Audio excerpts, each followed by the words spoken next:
Hello दोस्तों, मैं हूं आपका दोस्त किशोर सिंह चौहान और लेकर के आए हैं राजस्थान आर्ट एंड कल्चर की अगली सीरीज, जिसके अंतर्गत हम लोग देख रहे थे रीति रिवाज। रीति रिवाजों को हम लोगों ने 4 भागों में बांटा था। जन्म संबंधी रीति रिवाज, मृत्यु संबंधी रीति रिवाज, विवाह संबंधी रीति रिवाज और अन्य रीति रिवाज। आज हम लोग इसी कड़ी के अंतर्गत तीसरा पोर्शन राजस्थान के विवाह संबंधी रीति रिवाजों का अध्ययन करेंगे। विवाह संबंधी रीति रिवाजों में सबसे पहला जो पोर्शन आ रहा है दोस्तों, हम लोग देख रहे हैं सबसे पहला जो पोर्शन है, यहां पर सबसे पहला पोर्शन आ रहा है संबंध तय करना। इसका मतलब यह है कि रिश्ते देखना है। आप लोग जवान हो गए हैं तो आपके लिए माता पिता की टेंशन है। माता पिता जाते हैं, अगर वर हैं तो उसके लिए वधू की तलाश करते हैं और वधू है तो उसके लिए वर की तलाश करते हैं। हाँ, वो बात अलग है कि अगर आपने ही लड़की चूज कर रखी है तो फिर माता पिता कुछ नहीं कर सकते हैं। तो यहां पर क्या हो जाएगा, रिश्ता देखना। तो रिश्ते देखना होता है, यहां पर रिश्ते देखते हैं, कुंडलियों का मिलान करते हैं, है ना। जो कुंडलियों का मिलान करते हैं उसको बोलते हैं टेवाड़िया। कुंडलियों का मिलान, इसको बोलते हैं टेवा या टेवालिया। टेवा या टेवालिया या टेवा लिया। नंबर 2 पे दे रखा है सगई या सगपण। इसका मतलब आपने जिस लड़की को सेलेक्ट किया है या आपके माता पिता ने जिस लड़की को सेलेक्ट किया है वो रिश्ता फाइनल हो चुका है। इट मींस आपकी सगई, जिसको सगपण कहते हैं, वो कंप्लीट हो चुका है। तो यहां पर रिश्ता फाइनल माना जाता है। उसके पश्चात में आता है टीका या तिलक दस्तूर। इसका मतलब यह होता है कि जो रिश्ता आपने फाइनल किया है उसके अंतर्गत राजपूत समाज या क्षत्रिय समाज या अन्य किसी समाज के अंतर्गत वधू पक्ष की ओर से वर पक्ष को आभूषण, कपड़े या अन्य गिफ्ट सामग्री भेंट की जाती है, जिसको क्या बोलते हैं, टीका या तिलक दस्तूर। जबकि उल्टी, अगर वर पक्ष के लोग वधू पक्ष का रिश्ता फाइनल करते समय उसको वस्त्र आभूषण भेंट करते हैं तो उसे गोद बरई कहा जाता है। अब आता है पीली चिट्ठी और इसको कहते हैं लगन। ठीक है, अब जब रिश्ता फाइनल हो गया है तो विवाह भी होगा ही होगा। और जब विवाह होगा तो आपको पता है कि पंडित के पास जाकर के लगन लिखवाने का काम करते हैं। तो इसको बोलते हैं पीली चिट्ठी। पीली चिट्ठी या लगन। तो यहां पर क्या हो जाएगा, पीली चिट्ठी या लगन। इसका मतलब यह होता है कि पंडित के पास जाते हैं और दोनों कौन कौन, वर वाले और वधू वाले दोनों रिश्ता निकलवाते हैं और वधू पक्ष के लोग जाते हैं पंडित के पास और फिर इसके बाद में क्या करते हैं, एक चिट्ठी लिखते हैं, पीली चिट्ठी, जिसको अपन लगन बोलते हैं। आगे इसी कड़ी में कुमकुम पत्रिका। देखिए, कुमकुम पत्रिका का मतलब होता है इनविटेशन कार्ड। वो पीली चिट्ठी थी, उसकी संख्या 1 होती है, जिसके अंतर्गत वधु पक्ष की तरफ से लिखा जाता है कि सेवा में श्रीमान फलाना फलाना जी को मालूम होवे कि हमारा रिश्ता इतना फाइनल हो गया है और शुभ लगन मुहूर्त में आप अपने पुत्र की बारात को लेकर के इतने बजे आवे। ये तो केवल 1 हो गया। कुमकुम पत्रिका, कुमकुम पत्रिका का मतलब होता है निमंत्रण पत्र। निमंत्रण पत्र यानी कि निमंत्रण पत्र का मतलब होता है दोस्तों इनविटेशन कार्ड। ये आपकी श्रद्धा अनुसार आप छपवा सकते हो। 100, 150, 300, 500, 1000 जितने आप लोगों को बुलाना चाहते हो उतने आपको इनविटेशन कार्ड छप जाएंगे। प्राचीन समय में तो पीले चावल बांटे जाते थे। पीले पीले चावल होते थे, उन पीले चावलों को थोड़ा थोड़ा थोड़ा करके दे देते थे, है ना। और सबसे ज्यादा जो कुमकुम पत्रियां आती है वो आती है त्रिनेत्र गणेश मंदिर। त्रिनेत्र गणेश मंदिर सवाई माधोपुर में। तो दोस्तों यहां पर हम लोग देख रहे हैं कि सबसे ज्यादा कुमकुम पत्री पूरे भारत में अगर देखा जाए तो सबसे ज्यादा कुमकुम पत्रियां जो आती है वो त्रिनेत्र गणेश मंदिर के अंतर्गत सवाई माधोपुर में आती है। त्रिनेत्र गणेश जी का मंदिर कहां है दोस्तों, सवाई माधोपुर। और अगर मान लो आप देखोगे कि सवाई माधोपुर में इनका मेला कब भरता है, मेला, तो मेला भरेगा, यहां पर एक ट्रिक्स याद करनी है, गणेश जी बीएससी पास है। बोलो गणेश जी क्या है, गणेश जी बीएससी पास हैं। बी का मतलब क्या हो जाएगा दोस्तों? भाद्रपद। एस से क्या हो जाएगा? शुक्ल। सी से क्या हो जाएगा? चतुर्थी। तो दोस्तों गणेश चतुर्थी कब आती है? भाद्रपद शुक्ला चतुर्थी। और मैंने ट्रिक्स क्या बताई? गणेश जी बीएससी पास हैं। त्रिनेत्र गणेश जी, आप पूरे राजस्थान में कोई से भी गणेश जी ले लो, सभी गणेश जी का मेला कब बढ़ता है? उत्तर लिखना बीएससी पास। इसके लिए आप उदयपुर के अंतर्गत मान लो बोरा गणेश जी हो, उदयपुर के जाडा गणेश जी हो, उदयपुर के मावा गणेश जी हो, उदयपुर के दूधिया गणेश जी हो, सवाई माधोपुर के त्रिनेत्र गणेश जी हो, है ना, कोई से भी, लेटे गणेश जी, बाजना गणेश जी, नाचना गणेश जी, कोई से भी, ये सब अपन जब मेले त्योहार पढ़ेंगे तब हम लोग इसके बारे में डीप स्टडी करेंगे। आपको तो केवल इतना पता होना चाहिए कि गणेश जी का मेला कब बढ़ता है? भाद्रपद शुक्ला चतुर्थी के दिन। ठीक है। अब आता है छात देना।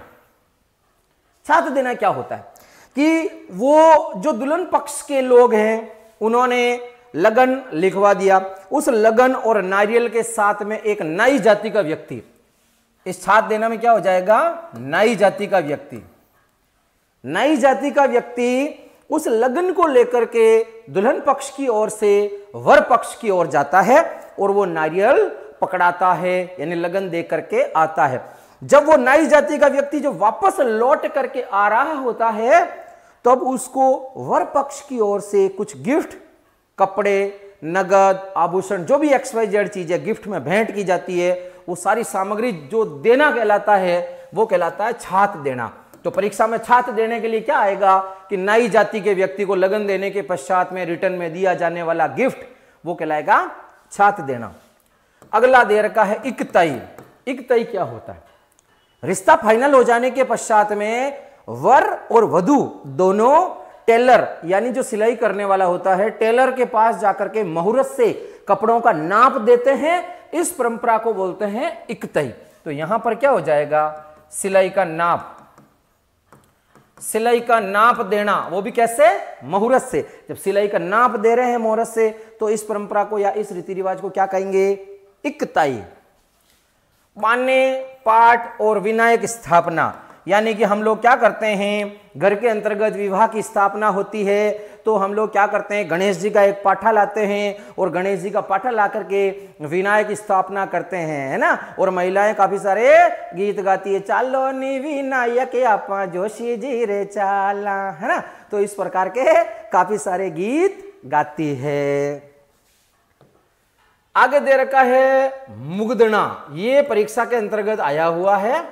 मुग्धना, मुग्धना का मतलब क्या होता है? विनायक स्थापना के पश्चात, विनायक स्थापना के पश्चात, विनायक स्थापना के बाद मुहूर्त से जलाने योग्य लाई गई लकड़ियां। हाँ, ये पहले भी बता चुका हूं मैं आपको, लकड़ियां जलाने योग्य।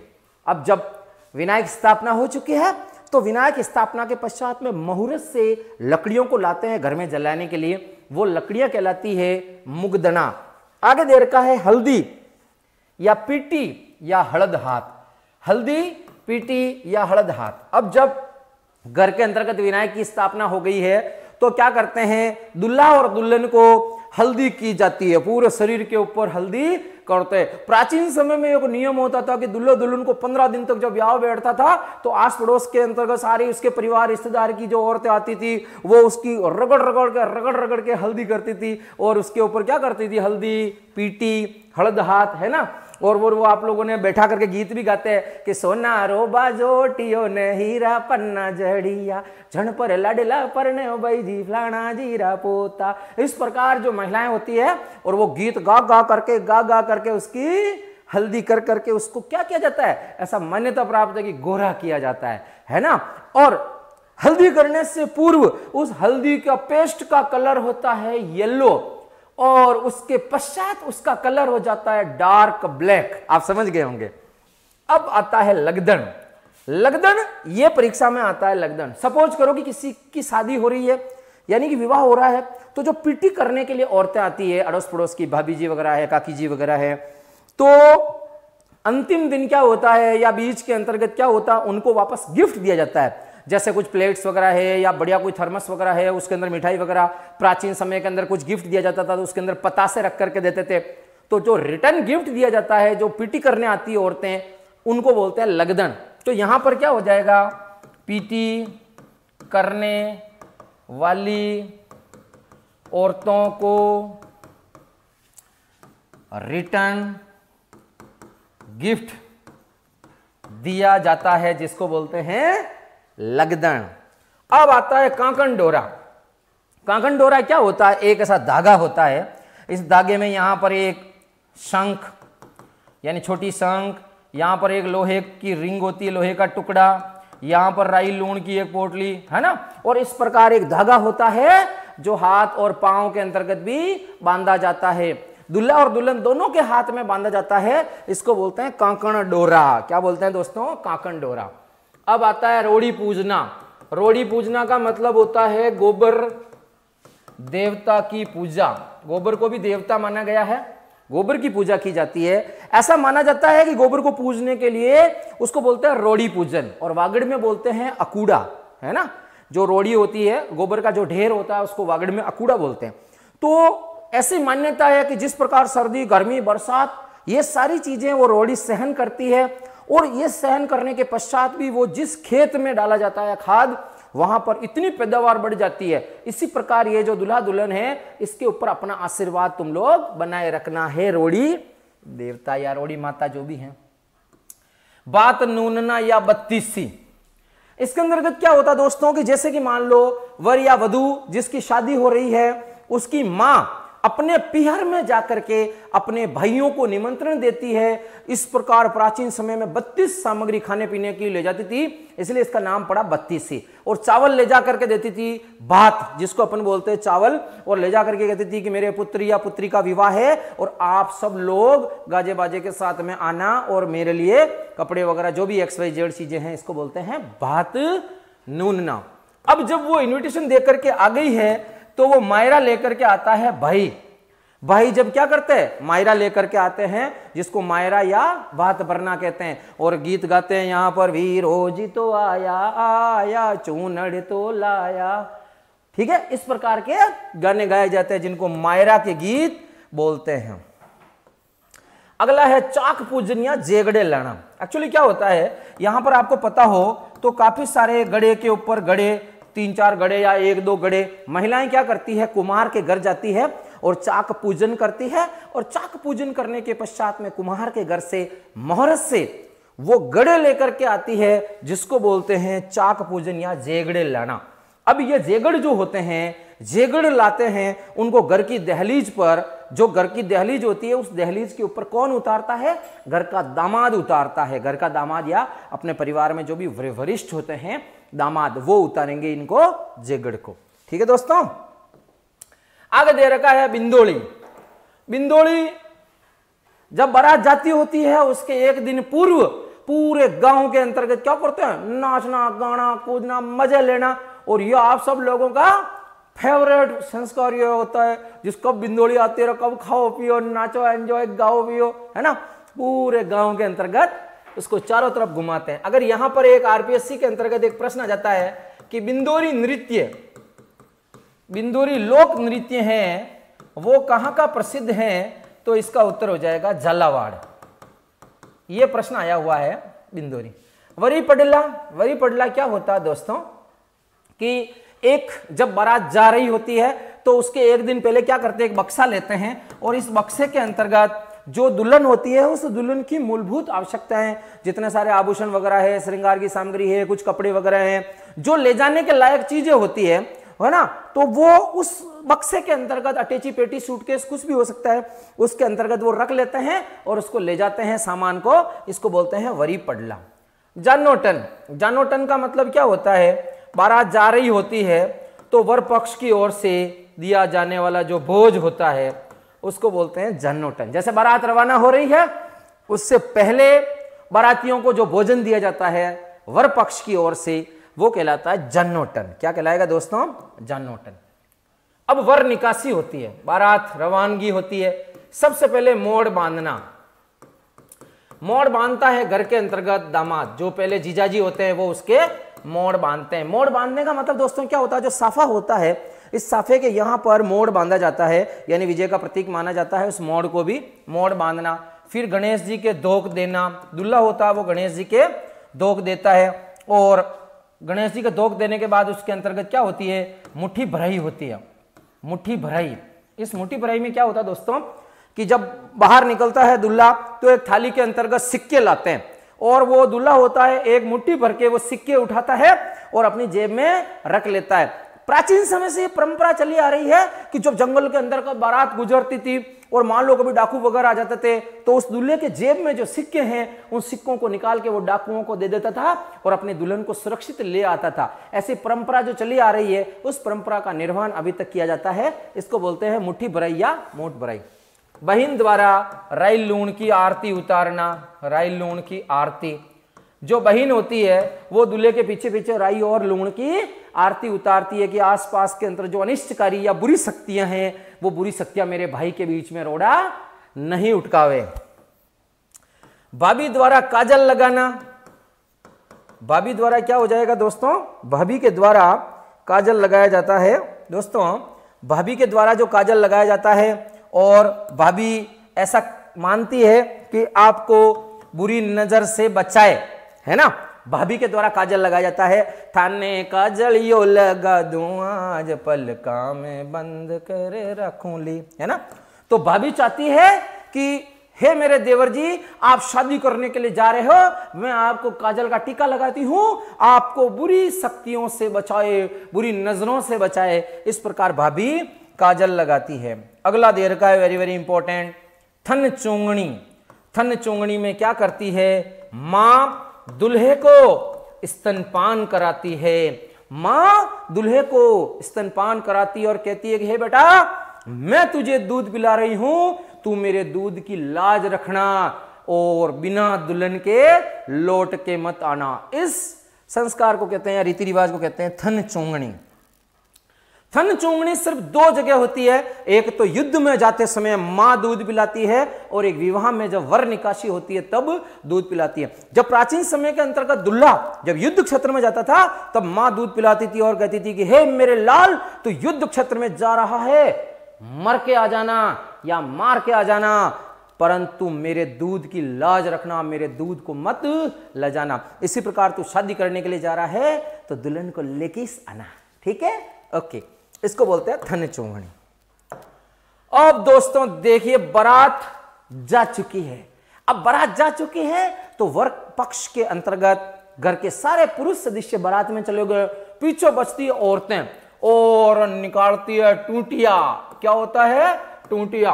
एक प्रकार का हंसी मजाक का माहौल होता है जिसमें सिर्फ लेडीज होती है। और क्या होता है कि जो एक तो बनता है दुल्हा, एक बनती है दुल्हन, और उसके अंदर लेडीज होती है सारी, और हंसी मजाक ठिठोली और क्या आनंद होता है, आपको मस्त मजा आ जाए। और जैसे एक वो दुल्हा होता है वो क्या करता है, थोड़ा थोड़ा पांव से लंगड़ाता हुआ चलता है, जिसको बोलते हैं खोड़िया आ गया। क्या बोलते हैं, पांव से अगर थोड़ा विकलांग होता है तो क्या बोलते हैं, खोड़िया। इसी प्रकार इसको बोलते हैं टूटिया या खोड़िया नृत्य। क्या बोलेंगे, टूटिया या खोड़िया नृत्य कौन करती है, सिर्फ महिलाएं करती है बारात के जाने के पश्चात। अब देखिए बारात जा चुकी है, यानी बारात उस दुल्हन के गांव में पहुंच गई है तो दुल्हन के तेल चढ़ाया जाता है। इट मींस जो पीटी होती है उस पीटी के अंतर्गत तेल डालते हैं और उसके पूरे शरीर के ऊपर तेल चढ़ाया जाता है। ऐसा कहा जाता है कि हमीर हट त्रिया तेल चढ़े ना दूजी बार, है ना। सिंह वचन सदपुरुष, सिंह वचन सदपुरुष वचन कदली फले ना एक बार, है ना। और त्रिया तेल हमीर हट चढ़े ना दूजी बार, कि इस प्रकार कहा जाता है कि हमीर एक बार हट कर देता है तो वो पूरा काम होके ही रहता है। इसी प्रकार किसी लड़की के अगर तेल चढ़ जाता है तो चाहे कैसी भी परिस्थिति आए फेरे फरके ही रहेंगे। इट मींस क्या हो जाता है, यहां पर तेल चढ़ाया जाता है और इसका मतलब ये होता है कि अब उसका विवाह फाइनल होगा। बारात का डेरा देना, बारात का डेरा, गांव के अंतर्गत बारात आ जाती है और बारात का डेरा होता है, इसको बोलते हैं जनवासा। क्या बोलते हैं, जनवासा। और यार दोस्तों आप सबको पता है बारात का डेरा देना, इसका मतलब अपने गांव में गवर्नमेंट सीनियर सेकेंडरी स्कूल डेरा वहीं लगता है, आप सबको पता ही है। बारात आ गई है तो बारात के डेरे वहीं लगेंगे, ठीक है। अब आता है ठुमावा मधुपर के सामेला।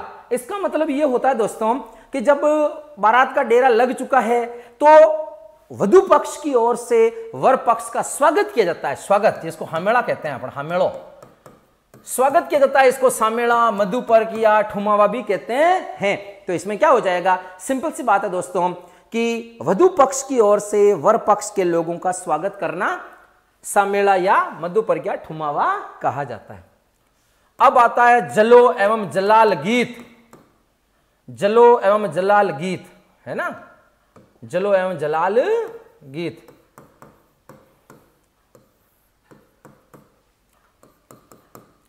यह गीत 2-4 बार आरपीएससी में प्रश्न पूछा जा चुका है। क्या होता है, वधु पक्ष की महिलाओं के द्वारा या दुल्हन की सहेलियों के द्वारा वर का डेरा देखने जाते समय यह गीत गाया जाता है। तो क्या होता है, वर का डेरा देखने जाते समय यह गीत, डेरा देखने जाते समय यह गीत गाया जाता है।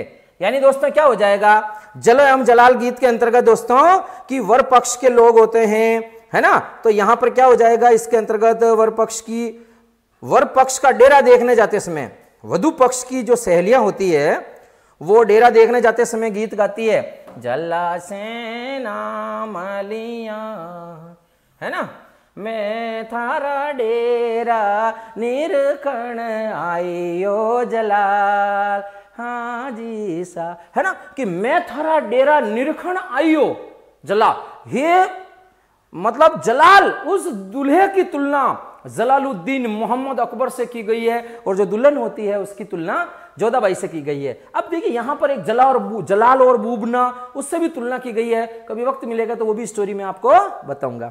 अगला आता है कुंवर कल्लेवो। कुंवर कल्लेवो का मतलब क्या होता है, जो दुल्हा होता है उस दुल्हे को नाश्ता करवाया जाता है, उसको बोलते हैं कुंवर कल्लेवो। आगे देर का है तोरण। सिंपल सी बात है, तोरण कैसा होता है, यहां पर आपको पता होता है एक लकड़ी का बना तोरण होता है जिसके ऊपर क्या होती है, 7 चिड़िया होती है ना, 7 चिड़िया होती है ना, एक तरफ यहां पर गणेश जी और एक तरफ यहां पर स्वास्तिक का निशान होता है और दूल्हा क्या करता है, इससे अपनी तलवार या कटार को टच करता है। इसका मतलब विजय का प्रतीक माना जाता है।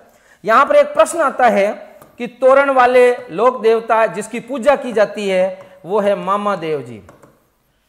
ऐसे कौन से लोक देवता हैं जिनके तोरण, लकड़ी का तोरण बना होता है, लकड़ी के तोरण की पूजा की जाती है, तो दोस्तों वो हो जाएगा मामा देव जी। कामण गीत। इस गीत के माध्यम से दुल्हन पक्ष की औरतें यह कामना करती है कि आसपास में जितना भी अनिष्टकारी शक्तियां, बुरी शक्तियां हैं, उन बुरी शक्तियों से दुल्हा और दुल्हन दोनों को बचाएं। एक तो कामण गीत में यह होता है। दूसरा कामण गीत जिसका अर्थ होता है कि ये जो दुल्हन है, इस गीत के माध्यम से यह कामना की जाती है कि ये दुल्हन है, ये अपने होने वाले पति को वश में कर लेगी, कि बस ये जो दुल्हन कहेगी वो का वही दुल्हा करेगा। बिल्कुल, जानू तेरी कसम तेरे अलावा मैं किसी को नहीं देखूंगा, बन्ना गलियां गलियां जाते हो, है ना। और जेवड़ो, यहां पर दोस्तों देखिए जेवड़ो का मतलब क्या होता है, आप लोगों को पता हो तो ये एक प्रकार का जेरिया होता है। इस जेरिया के अंतर्गत ये बिलोवणी होती है ना, और यहां पर एक रस्सी होती है जो ऐसे राउंड करके आती है ना, और इस रस्सी को दोनों हाथ से पकड़ करके दही को मथा जाता है।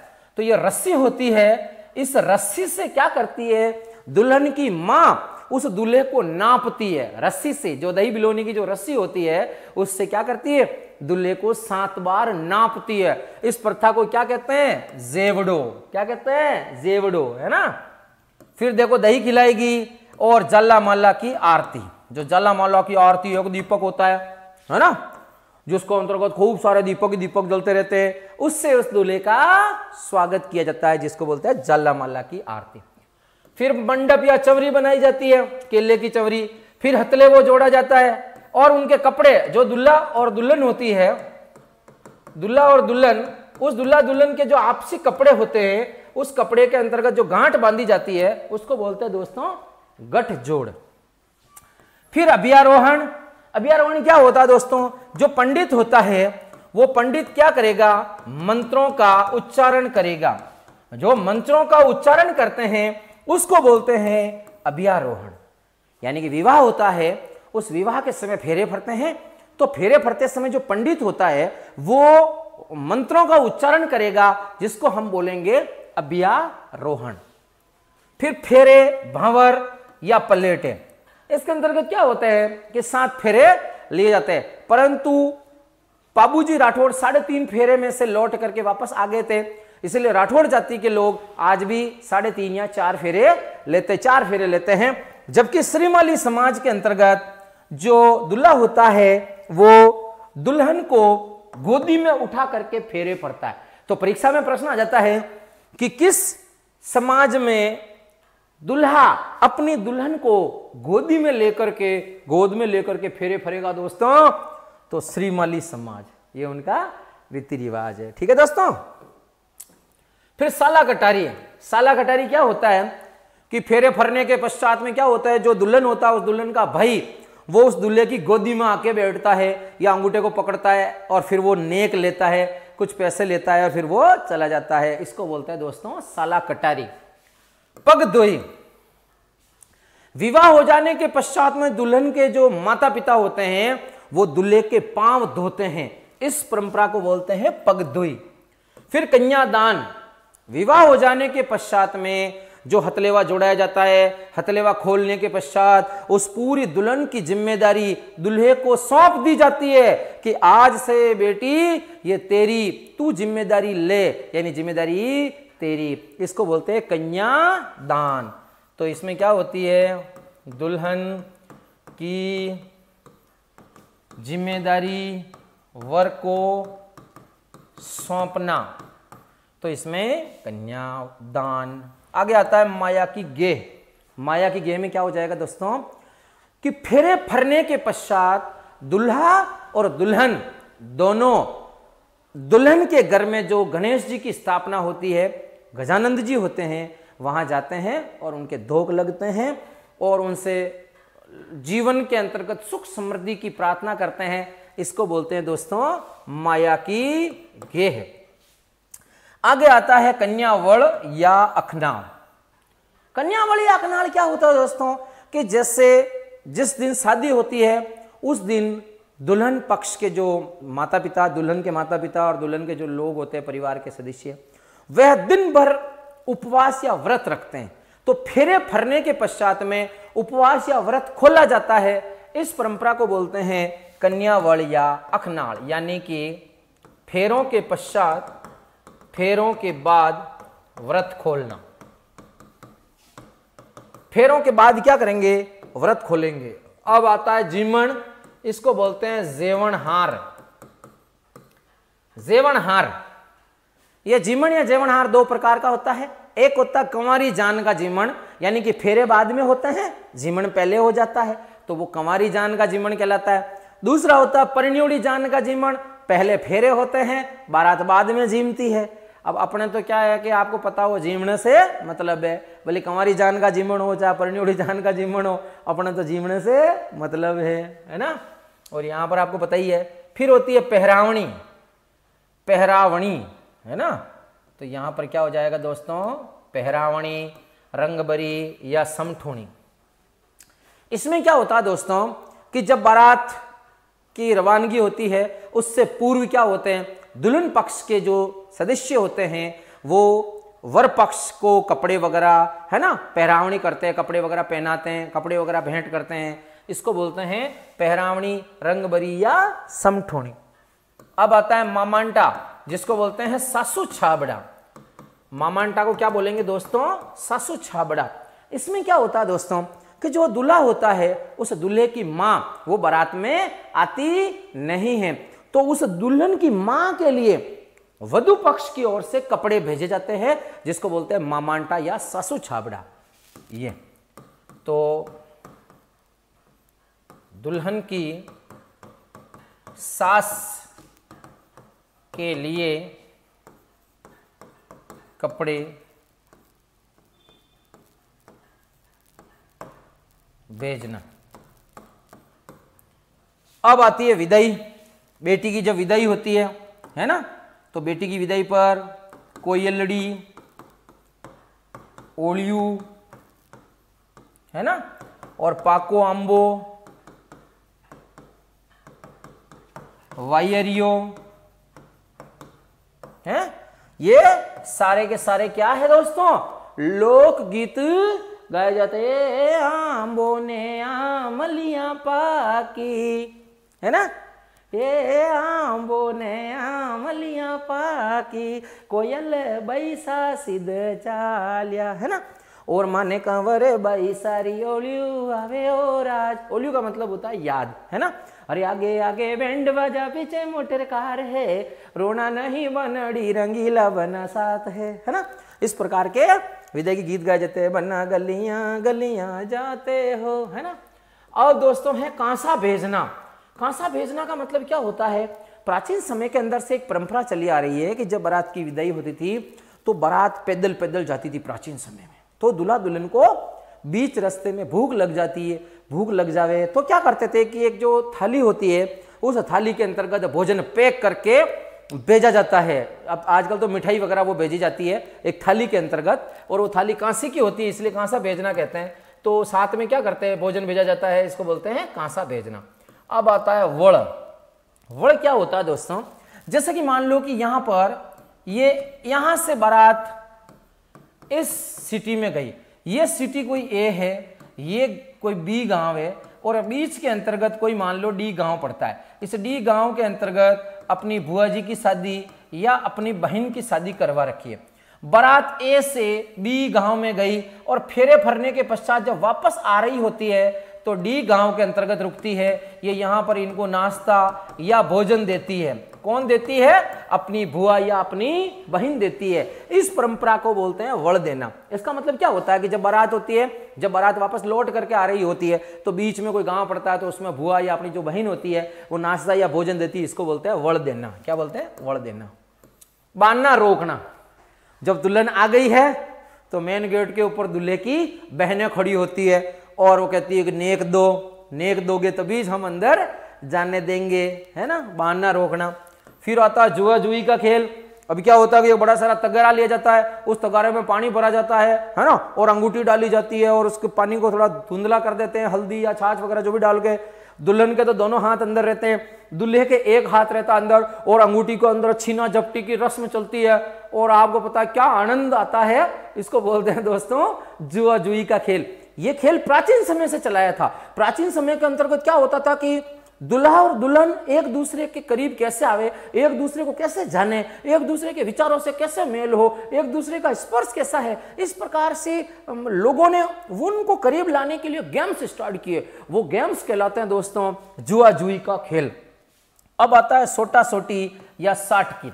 देखिए देवर और भाभी का रिश्ता पारंपरिक तौर से भी बहुत अच्छा माना जाता है। तो इसमें क्या होता है कि इधर मूल तौर पे शेखावाटी बेल्ट के अंतर्गत, ढूंढाड़ बेल्ट या शेखावाटी में क्या होती है, भाभी होती है, एक नारियल की डाली को लेकर के, है ना, नारियल की छड़ी या नारियल की लकड़ी या नारियल की जो डाली होती है उसको लेकर के देवर के पीछे दौड़ती है, यानी देवर को मारती है और देवर भी वापस मारने की कोशिश करता है। और ऐसा एक हंसी मजाक का एक माहौल चलता है जिसको बोलते हैं सोटा सोटी या साटकी, है ना, ये वाला।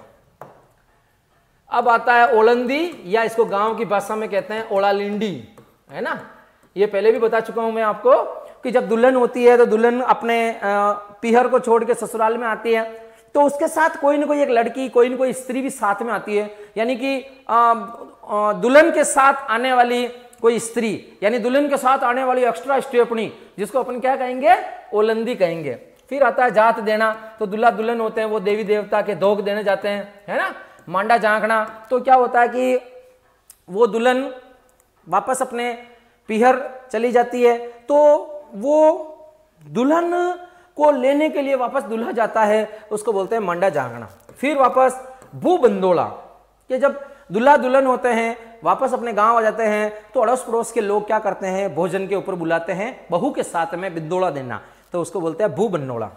फिर आना, ये आना क्या होता है दोस्तों, किसी समाज के अंतर्गत जब बाल विवाह हो जाता था तो बाल विवाह के अंदर वो लड़की बड़ी होती थी, तो लड़की बड़ी हो जाने के पश्चात में उसको क्या करते थे, दूल्हे के साथ भेजा जाता था, इसलिए इसको बोलते हैं आना या मुकलावा। आना या मुकलावा कहा जाता है। बडार, बडार का मतलब होता है प्रीति भोज, प्रीति भोज। विवाह के पश्चात, विवाह के बाद रखा गया भोज जो होता है वो दोस्तों कहलाएगा बडार, यानी विवाह के पश्चात दिया जाने वाला भोज कहलाता है बडार। ठीक है। और लास्ट आता है राती जगह। राती जगह के अंतर्गत क्या करते हैं, गीत गाते हैं, जिसके अंतर्गत पहला जो गीत आता है वो आता है विनायक गीत, और राती जगह का जो अंतिम गीत आता है, अंतिम गीत वो आता है कुकड़ी। राती जगह जो होता है रात्रि जागरण के अंतर्गत क्या होता है, पहला गीत होता है विनायक। ओ महाराज विनायक आवोनी, मारी सभा में रंग जमावोनी, महाराज गजानंद। इस प्रकार जो पहला गीत होता है वो कहलाता है विनायक गीत, और अंतिम गीत होता है कुकड़ी। वो मांगी लाल जी रे गरे, थू तो बोलनी रे कुकड़ा, अबे तो सवेर हो गया बोलनी रे कुकड़ा। इस प्रकार क्या होता है कि सवेरा हो गया है कुकड़े, अब तू बोल जा। ये होते हैं राती जगह। बट नॉर्मल सी हम लोग देख रहे हैं राती जगह। राती जगह का मतलब दो होता है, देवी देवता के यहां पर भी होता है वो रात्रि जागरण होता है, और एक गोल्डन नाइट होती है जिसको भी आप लोग क्या बोल सकते हैं, राती जगह की श्रेणी में ले सकते हैं। तो दोस्तों आज हम लोगों ने देखा ये संपूर्ण विवाह की जो रस्में थी, ये विवाह की रस्में पूर्ण हो गई है। फिर देखते हैं अगले इसी टॉपिक को थोड़ा सा अलग लेकर के, एक थोड़े से रीति रिवाज और बच गए हैं। तब तक के लिए गुड नाइट, शब्बा खैर, शुभ रात्रि। Thank you very much.